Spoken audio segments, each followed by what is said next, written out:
Mga kalakotsero, tara, samahan nyo ko mag-taste profiling nitong yellow habanero na tanim ni Norby na kailangan ko pang padamihin. Tara!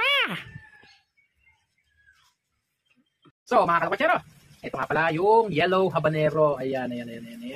Napakaganda. Ang kintab, ayan, kakuha lang ko sa dun, sa may pinagpitasan niya. May kuts kasi dito eh. Okay, mga kalakotsero. So, yellow habanero. Lasahan na natin. Taste profiling.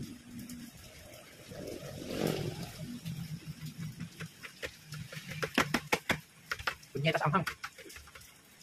So, fruity taste siya. Alam niyo yung ano?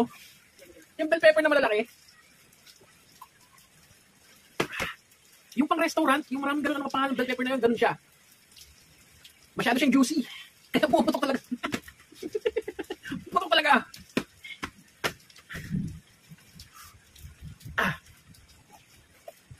Yung juice niya talagang gumanon sa bibig ko. Okay. Pero mas maanghang pa rin si Carolina Reaper. Pero masarap siya. Okay, fruity, juicy.